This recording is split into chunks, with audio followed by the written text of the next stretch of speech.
शादी के बाद जैसे ही मधु ससुराल पहुंची, वो सीधा रसोई घर में चली गई। पीछे पीछे उसकी सास आ गई। अरे बहू, न तूने कपड़े बदले न हाथ मुंह धोए, सीधा किचन में खाना बनाने आ गई। सासू माँ, आप सब ये बात अच्छी तरह जानते हैं कि मुझे खाना बनाने का कितना शौक है। अगर तेरी यही इच्छा है तो यही सही। ठीक है सासू माँ, अब आप लोग आराम कीजिए, तब तक मैं खाना बना लेती हूँ। उसकी सास वहाँ से चली गई। इसके बाद मधु ने 56 तरह के पकवान बनाकर 1-2 घंटे में तैयार कर दिए। उसने खाने की टेबल पर जैसे ही खाना लगाया, वैसे ही खाने की महक सुनकर वहाँ पर उसकी सास, पति विक्रम और ननद पायल आ गई। भाभी, ये क्या बना दिया आपने? हम तो खुद ब खुद खींचे चले आए यहाँ पर। हाँ मधु, जब खाने की महक इतनी अच्छी है तो खाना कितना स्वादिष्ट होगा। उन लोगों ने खाना शुरू किया। बहू, लगता है तुझे अन्नपूर्णा देवी का कोई आशीर्वाद मिला है। तो इस तरह धीरे धीरे पूरे गांव में मधु के खाने की चर्चा होने लगी। ठंड का मौसम चल रहा था और विंटर वेकेशन भी थी। एक रोज विक्रम बहुत खुशी खुशी घर आया। माँ, बाहर बर्फबारी हो रही है और ठंड भी बहुत हो रही है। 1 महीने की हम लोगों को छुट्टी मिली है, इसलिए मैंने फैसला किया है कि हम सब एक साथ मनाली घूमने चलेंगे। अरे वाह भैया, क्या खुशखबरी दी आपने। हमें तो लगा था कि आप सिर्फ भाभी को लेकर घूमने जाएंगे। अरे नहीं पायल, ये फैसला मैंने और विक्रम ने मिलकर एक साथ लिया है। जब तक पूरा परिवार साथ ना हो तब तक मजा नहीं आता। बहू, खाना तो सबसे अच्छा बनाती ही है। तेरी सोच भी आज की लड़कियों के हिसाब से बहुत अच्छी और बहुत अलग है। चलो जल्दी से हम लोग तैयारी कर लेते हैं। कब निकलना है विक्रम हम लोगों को? माँ, कल सुबह 8 बजे की ट्रेन है। हमें यहाँ से 6 बजे ही निकलना होगा। सब लोग जल्दी उठ जाना।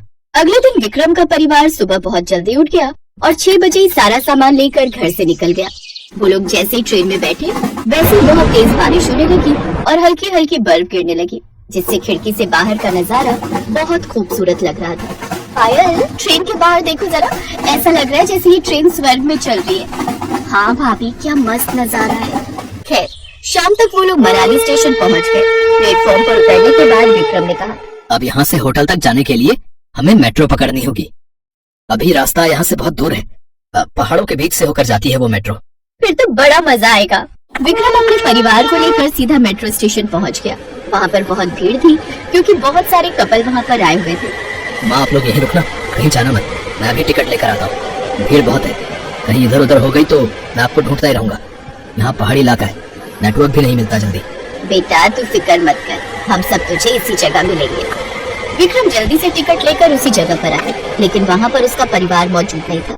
अब विक्रम परेशान हो गया।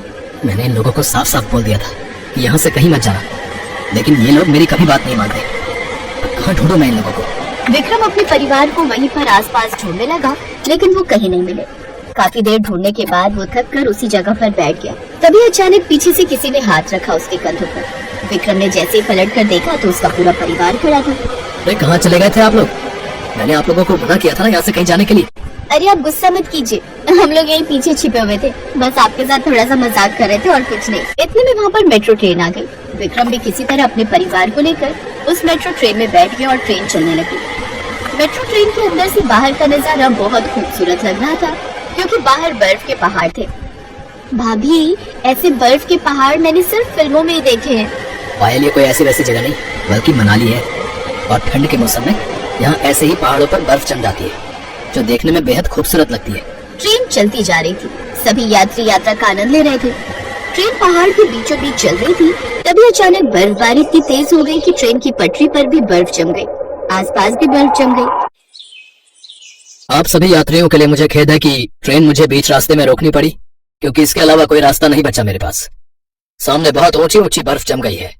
ट्रेन के आसपास भी बर्फ जमी हुई है। यहाँ से निकलने का कोई रास्ता नहीं है। अब जब तक बर्फबारी बंद नहीं हो जाती और सारी बर्फ पिघल नहीं जाती, तब तक हम यहाँ से नहीं निकल सकते। आगे खतरा हो सकता है। उस बोगी में बैठे सभी यात्री परेशान हो गए। धीरे धीरे रात हो गई, लेकिन बर्फबारी बंद नहीं हुई और वो ट्रेन वहीं खड़ी रही।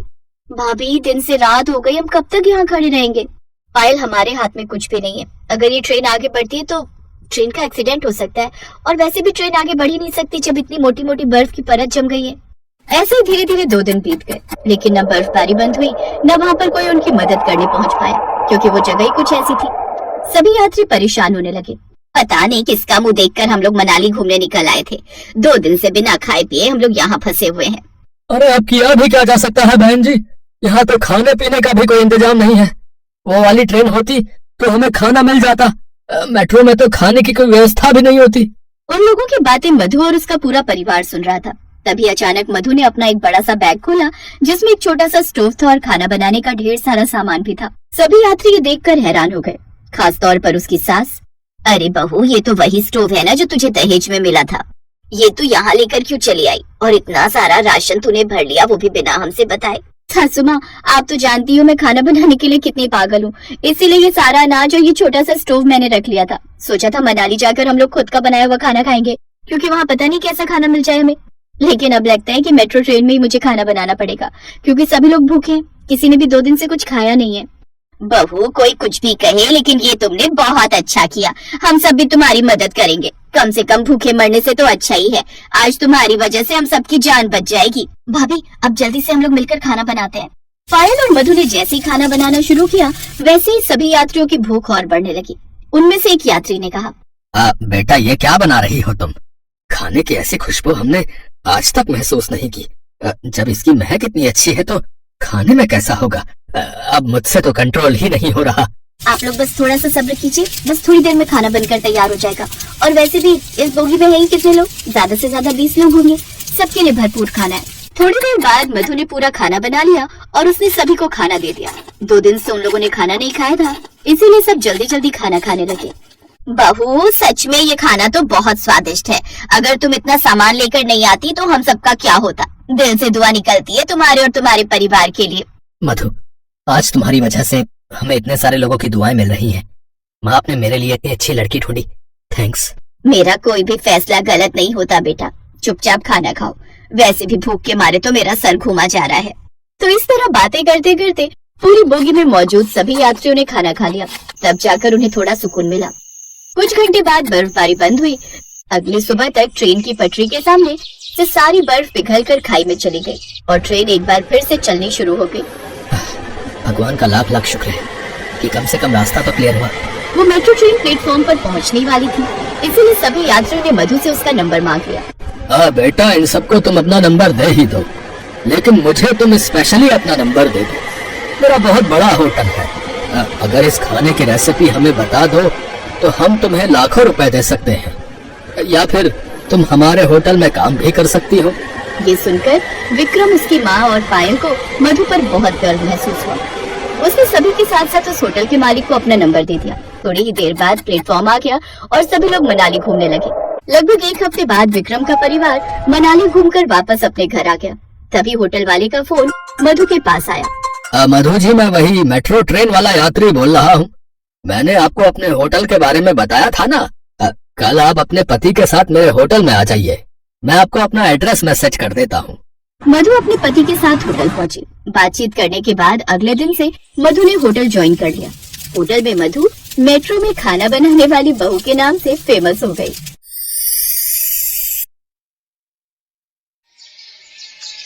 कोमल की शादी की डेट फिक्स हो गई थी। इस वजह से वो लगातार दिन रात ट्यूशन पढ़ाकर ज्यादा से ज्यादा पैसे कमाना चाहती थी। इसी वजह से कोमल ने एक्स्ट्रा ट्यूशंस लेना शुरू कर दिया। कोमल, कितनी मेहनत करती है तू। देख, सुबह से कुछ भी नहीं खाया। अभी तू थोड़ी देर पहले ट्यूशन लेकर आई थी, अब फिर पढ़ाने जाने लगी। ऐसे अपना ख्याल नहीं रखेगी तो तेरी तबीयत खराब हो जाएगी। अगले महीने तेरी शादी है, कुछ तो अपना ख्याल रखा कर। मम्मी, मैं इसी वजह से एक्स्ट्रा ट्यूशन पढ़ा रही हूँ ताकि शादी के समय में होने वाले खर्चों में पापा की थोड़ी हेल्प कर सकूं। वो बेचारे भी तो पूरा दिन नौकरी करके रात को थक हार कर घर लौटते हैं। वैसे भी अभी बच्चों के एग्जाम चल रहे थे, इसलिए मुझे एक्स्ट्रा ट्यूशन पढ़ाने के अलग पैसे मिल रहे हैं। मैंने इसीलिए कुछ नई ट्यूशन पकड़ लिए। सोच रही थी जो पैसे आएंगे उनसे कपड़ों के और ब्यूटी पार्लर के पैसे निकल जाएंगे। ठीक है, तो एक काम करना, जब तेरी ट्यूशन के पैसे मिलेंगे तो मेरे साथ चलना। हम तेरी शादी का लहंगा और बाकी के कपड़े खरीद लेंगे और जो पैसे बचेंगे वो तेरे ब्यूटी पार्लर के काम में आ जाएंगे। कोमल दीदी, शादी के दिन हमें ब्यूटी पार्लर टाइम पर पहुंचना होगा। उस दिन शादी की बहुत साए हैं। मेरी सहेली तो बता रही थी कि ब्यूटी पार्लर में उस दिन बहुत सारे ब्राइडल मेकअप की लाइन लगने वाली है। कोमल, तूने ब्राइडल मेकअप के लिए पार्लर की बुकिंग कर ली है ना? हाँ मम्मी, मैंने एडवांस में 1000 रुपए जमा करवा दिए। टोटल 8000 रुपए मांग रही है। बाकी के शादी के दिन जब मेकअप हो जाएगा उसके बाद पकड़ा दूंगी। ट्यूशन की फीस भी आ जाएगी ना तब तक। क्या हुआ मम्मी, तुम रोने क्यों लगी? बेटियों का अरमान होता है कि उनकी शादी खूब धूमधाम से हो, पर यहाँ पर तो खुद ही सब कुछ कर रही है। हम तेरे लिए ज्यादा कुछ नहीं कर पाए। तभी कोमल के पापा भी आ जाते हैं। तुम बिल्कुल ठीक कह रही हो कोमल की माँ। कैसा बाप हूँ जो अपनी बेटी की शादी में उसका खुद का ही खर्चा करवा रहा हूँ। पापा, आप ऐसा क्यों सोच रहे हो? मैं आपकी बेटी हूँ और खुद की शादी में अगर मैंने थोड़े पैसे खर्च कर भी दिए तो क्या हुआ पापा? आप भी तो कितनी मेहनत कर रहे हो। और पापा मैं बहुत खुश हूँ, हम मिलकर सब अच्छा कर लेंगे, आप किसी बात की कोई चिंता मत करना। अपनी बेटी कोमल की बातें सुनकर उसके माता पिता की आंखों में आंसू आ जाते हैं। कोमल धीरे धीरे शॉपिंग शुरू करती है। उसे जो भी ट्यूशन के पैसे मिल रहे थे उनसे वो अपना शादी का सामान खरीद रही थी। शादी का दिन आया और कोमल ब्राइडल मेकअप के लिए अपनी बहन निशा के साथ ब्यूटी पार्लर में जाने लगती है। पर जैसे वो मेट्रो से उतरकर पार्लर के लिए रिक्शा लेने लगती है, अचानक बाइक पर दो चोर उसका पर्स छीन कर भाग जाते हैं। कोमल और उसकी बहन निशा खूब चिल्लाते हैं, पर उन बदमाशों को कोई पकड़ नहीं सकता था। वो पल भर में ही वहाँ से गायब हो गए। बेटा अक्सर ही ऐसा होता है, ये बदमाश इसी फिराक में होते हैं कि कब किसको निशाना बना सके। अब हाथ नहीं आने वाले, कोई फायदा नहीं, वो तो भाग गए। अब क्या करूं? मेरे तो ब्यूटी पार्लर के सारे पैसे मेरे पर्स में थे। मैं पार्लर कैसे जाऊंगी? मैं कैसे तैयार होंगी? दीदी आप एक बार ब्यूटी पार्लर में फोन मिलाकर देख लो, क्या पता वो ऐसे ही आपको तैयार कर दे। आपने बता दिया कि आपके पैसे चोरी हो गए। दीदी हम पापा को फोन करें क्या? नहीं नहीं निशा, मैं पापा को बिल्कुल परेशान नहीं करना चाहती, वो शादी के दूसरे कामों में लगे हुए हैं। मैं काम करती तेरे जीजू को फोन करती हूँ। कोमल अपने होने वाले पति सूरज के मोबाइल पर फोन करती है, पर सूरज का मोबाइल फोन स्विच ऑफ था। कोमल की आंखों में आंसू आ जाते हैं। वो ब्यूटी पार्लर में फोन मिलाती है, पर पार्लर वाली भी बिना पैसों के मेकअप करने के लिए मना कर देती है। शादी का टाइम हो रहा था और शाम के 6 बज चुके थे। कोमल का दिमाग घूम रहा था, उसे कुछ भी समझ नहीं आ रहा था। उसके पास घर वापस जाने के सिवा कोई और रास्ता नहीं था। उसने अपनी बहन निशा का हाथ पकड़ा और मेट्रो में चढ़ गई। वहाँ कोने की सीट पर कोमल निशा के साथ उदासी से भरी आंखें लेकर बैठ गई। उसकी आंखों से आंसू बह रहे थे। कोमल दीदी अब क्या होगा? आज तो आपकी शादी है और आप अभी तक तैयार नहीं हुए। घर पहुंचकर पापा को क्या बोलोगे? और आप दुल्हन के रूप में तैयार नहीं हुई तो आपकी शादी कैसे होगी दीदी? कोई बात नहीं निशा, मैं घर जाकर थोड़ा बहुत मेकअप खुद ही कर लूंगी, बस मुझे इतना समय मिल जाए। हे भगवान, मेरे साथ ही ऐसा क्यों होना था? आज मेरी शादी और आज ही मेरे पैसे चोरी हो गए। कोमल की आंखें आंसुओं से भरी हुई थी। वही निशा के बराबर में एक लेडी बैठी हुई थी। उसके हाथ में मेकअप किट था। उसके पास खड़ी एक लड़की के पास मेकअप की ट्रॉली थी। वो लेडी और लड़की कोमल और निशा की बातें सुन रही थी। अच्छा, तो आज तुम्हारी शादी है और दुल्हन अभी तक तैयार नहीं हुई?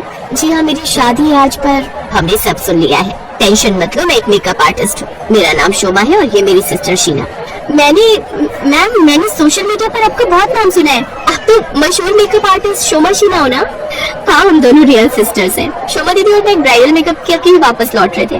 रास्ते में जाम बहुत था, हमें रात को एक पार्टी में भी पहुंचना है, इसलिए हम दोनों ने मेट्रो में सफर करना बेहतर समझा। पर हमें नहीं पता था कि हमें रात की पार्टी से पहले एक और दुल्हन को तैयार करना है, और वो दुल्हन मेट्रो में ही है। अच्छा, तो कहाँ है वो दुल्हन? किसी दूसरी साइड बैठी है? नहीं, वो बिल्कुल हमारे बराबर में ही बैठी है। वो दुल्हन तुम हो। मैं? हाँ, तुम ही हो वो दुल्हन। वैसे तुम्हारा नाम क्या है? जी, मेरा नाम कोमल है और ये मेरी बहन निशा है।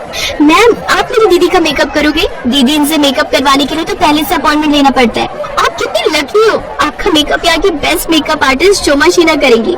पर मैम, मैं इतना महंगा मेकअप नहीं करवा सकती, मेरे पास बिल्कुल भी पैसे नहीं है। पैसे मांगे किसने? उसकी टेंशन मत लो, अब तुम बिल्कुल रिलैक्स हो जाओ, हम तुम्हारा दुल्हन का मेकअप करेंगे। एक काम करो, तुम पहले पूरा मेकअप करवा लो और उसके बाद मेट्रो स्टेशन के वॉशरूम में तुम चेंज कर लेना। जो थोड़ा बहुत मेकअप ठीक करना होगा हम बाद में ठीक कर देंगे, इससे तुम्हारा भी समय बचेगा और हमारा भी। थैंक यू सो मच दीदी। उसके बाद मेट्रो में ही शोमा शीना कोमल का दुल्हन वाला मेकअप करती है। कोमल मेकअप करके बहुत सुंदर लग रही थी। उसके बाद वो एक मेट्रो स्टेशन पर उतरते हैं। वहाँ पर कोमल वॉशरूम में कपड़े चेंज करती है और दुल्हन का लहंगा पहन लेती है, जिसके बाद वो सब अगली मेट्रो पकड़ लेते हैं। अब जब कोमल पूरी तरह से सज संवर कर दुल्हन के रूप में मेट्रो में दोबारा चढ़ती है तो सबकी नजरें उसी पर टिक जाती है। दीदी, आज जो आपने मेरे लिए किया है वो हर कोई नहीं करता। मैं आपका ये एहसान हमेशा याद रखूंगी। आप दोनों बहुत अच्छे हो।